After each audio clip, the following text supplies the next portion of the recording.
What is going on, ladies and gentlemen, boys and girls, and all others? My name's Boit, and I'm back with some more Age of Mythology of the Titans action. Spawning in the bottom of the map in the blue color, playing as Loki. His name is Shelty. His opponent today in the red color, playing as Ra. His name is Skady. And we have Mediterranean-esque sort of map. Don't click off the video because it's not Greek. There's no Greek here. We have a Loki versus a Ra. This is not a matchup we get to see very often, and I'm excited to see these two players going at it on this map. I believe that this map is very, very difficult for both sides here. There's lots and lots of problems that come for both sides in this matchup, and I'm excited to see if these guys can exploit it or not. Checking out what's actually on this map, we see some decent fish all over the place. Looks like it's 6, 9, 12 fish a player. Do you go for the, we've had these conversations before. Do you go for the 12 fish? Do you go for the 9 fish opening when you have a certain amount? Probably on this map, you want to be going for the 9 fish opening because the middle fish are going to be easily pushed off of, so it ends up being a bit of a waste. What are the other options here? Well, we have seen already some ideas of rushing on these sorts of maps. Why do we never see rushing on Mediterranean, a normal Mediterranean, on land? The answer generally is that Mediterranean has no hunt on it. It's just a bad map in many, many different ways because of that one fact. It's got very, very little hunt on it. It forces you to play. Ooh, what's over here? Just a little bit of water. That could be a little bit of a troll there. It forces you to play in a certain way because it's got no hunt on it. The great thing about these competitive, mega random Mediterranean style maps is you get a ton of aurochs over here. You get over here a ton of boar.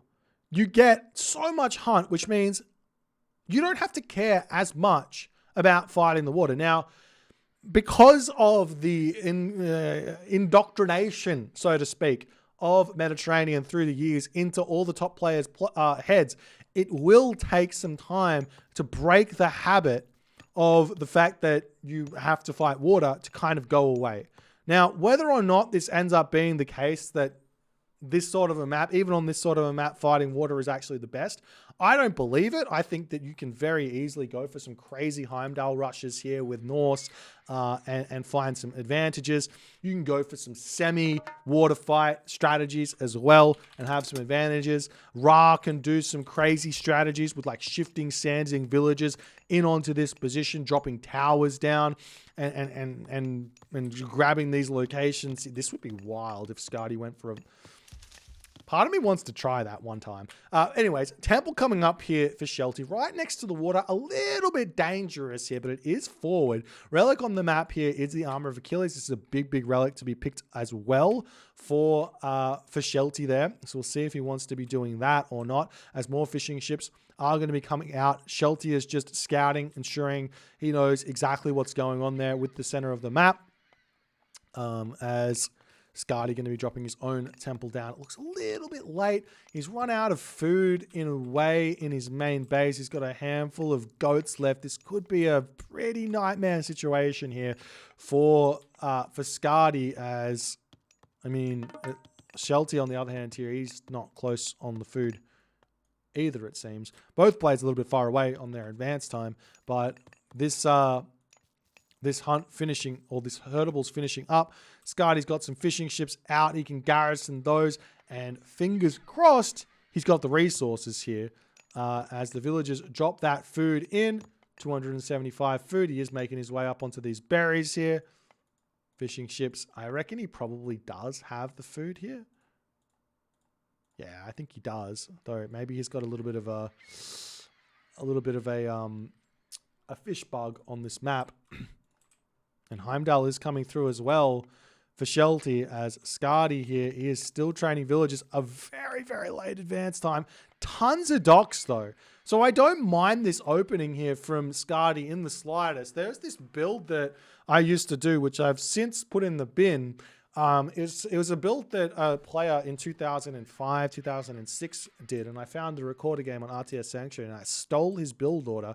It was a 5 dock opening for Egyptian. 5 minutes into the game, you advance, you get 5 docks, and you just garrison all your fishing ships, spam archer ships into your docks, and then you pop them out. The reason I put this in the bin was because the docks did not seem to help out enough on the defense because the fishing spots were too far away. But on a map like this, fish here, fish here, fish here, fish here, that's a lot of close fish. It would be really, really easy to defend underneath these docks in these sorts of positions. But now we see a 3rd dock coming down for Shelty. Nice and defensive. He's still making her, pushing forward with these bad boys. Going to be going straight after these docks and seeing if he can deny any docks being built, but there is nothing coming up there. And the longboats are indeed going to be coming out with villagers coming through as well. Do we see any upgrades? No hand axe here for Shelty as the Herser is just checking things out on this position. Walls are up over here. The tower's defending this gold mine. This is the type of map I think should be every single map. 2 towers defending a gold mine. 2 towers. There should be another tower over here defending this gold mine. I think that should be a standard, and I think most people would agree as it... Anyway, I'm not going to get into that in this game. As the archer ships starting to move forward here, Einhee are getting sent back here as the villagers pushing forward for Skady as well. Does not want to allow any of this shenanigery to take place as the micro is starting now. Egyptian does, unlike Greek, Egyptian have no advantages with their boats. The only advantage they have is the 0.5 speed over these longboats. 0.5 speed or 1 extra damage. Which would you take? In this situation, I'm taking the damage every day of the week here. So Skady got to play out of his mind a little bit here to find some advantages.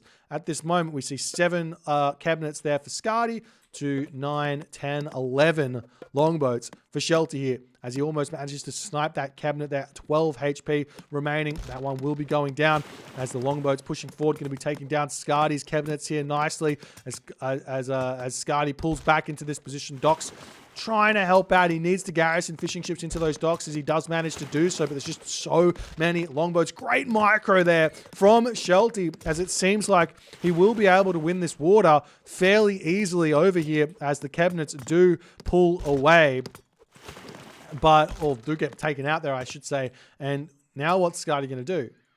Skady got absolutely cleaned there in this game. A barracks coming down.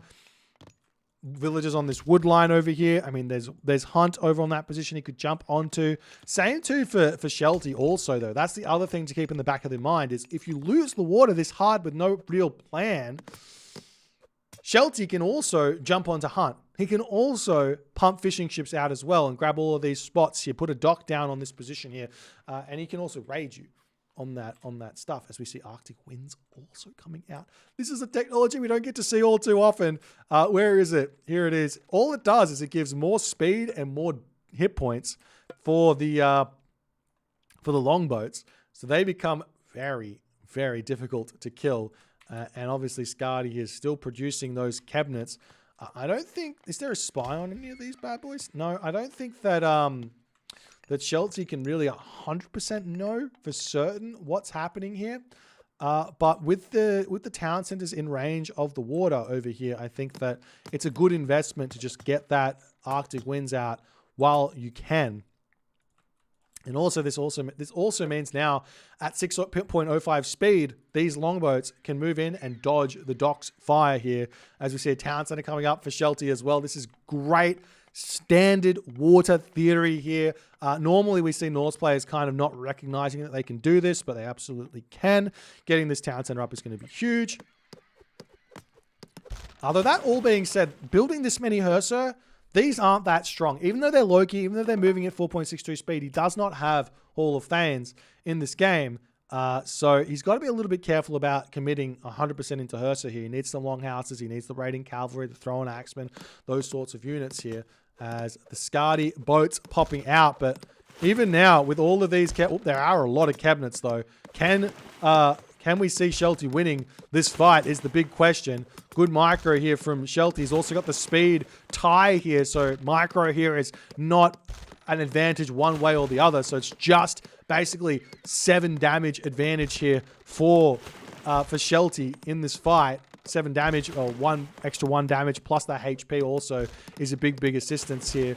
But it does look like the at the end of it, it looks like the Cabinets are going to be winning this fight. Shelty pushing forward with his Herser. He's going to lay siege on this position. I'd love to see walls up on the other side of the map, though, if that's something that Shelty wants to do here in this game.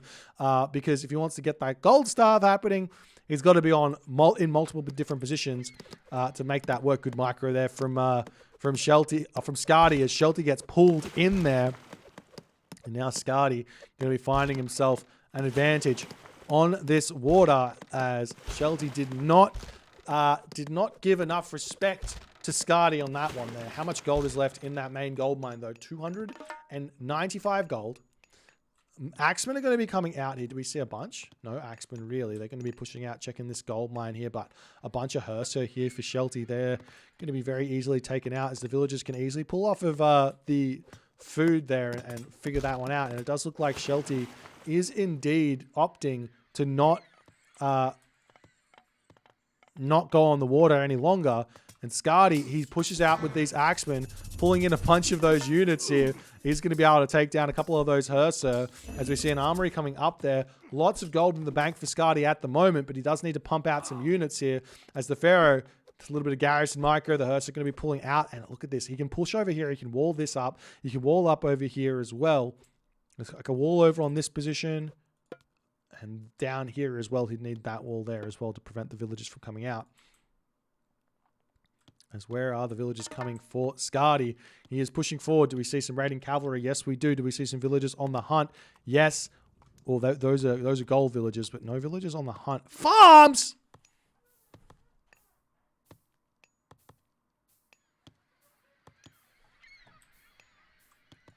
Villagers getting pushed back, though, as the Herser, they're all out on this position, still scared of those Axemen there.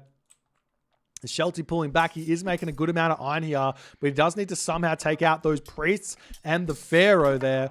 As the iron here swinging around, the Herser do get in onto that Pharaoh there, as the Iron blows its horn there, getting a bunch of damage through for those Herser. Throwing Axemen getting trained here, as the Herser chasing the Pharaoh around there, as the villagers going to be shanking to try and hold on in this position. But the damage is coming through here. The Iron are getting a lot of value as a priest goes down. The Herser dragging away over there. This Pharaoh is still getting a whole bunch of damage done, as no effort to get over there and pick that one off anymore. It's very important to snipe that Pharaoh down, as now the raiding cavalry coming in, the Pharaoh retreating back. But is it going to be enough there, as the raiding cavalry turn off on that position? The Wadget coming through a troll spawn here is huge, but the priest and Pharaoh can take that one down very fast. But the Herser does manage to get a couple of blows onto the Pharaoh, taking that one down there, as the Wadget on the back is going to be getting cleaned up by the Herser of Shelty as well. Villagers getting taken down as they're still trying to shank. Do we see the upgrade? No, we do not see Skin of the Rhino through, for Skady does not have those strong villagers in the slightest, as the villager count significantly favoring Shelty in these fights here, as he is getting so much damage done with these thrown Axemen, picking off villager after villager. As the Valkyrie takes down the Axemen there, the priest on this position going to be falling. We see another barracks getting dropped down by Skady, but in that position there, Skady does have to tap out, and Shelty finds the win here, ladies and gentlemen, with some very strong classical kind of giving up of the water, sacking the water, gold starving at the 12-minute mark. This is as standard as it should be, but because of the small lake here in the middle, Shelty is able to get this gold starve, and Skady doesn't go over for this sneaky gold mine. He doesn't retreat. He doesn't try and play it a different way. He just tries to brute force his way through it, not getting himself the Skin of the Rhino here either. A really big mistake. Lots of idle cabinets here, not really doing a whole lot either. Really makes the difference in these fights. And now Shelty goes up 2-0 in this best of 5 series. Can Skady reset his mental going into game number 3 here, or will Shelty find the advantages here? If you guys enjoyed this one, please consider the follow on the Twitch. If you're on the YouTube, hit that subscribe button, and I will see you guys in the next game.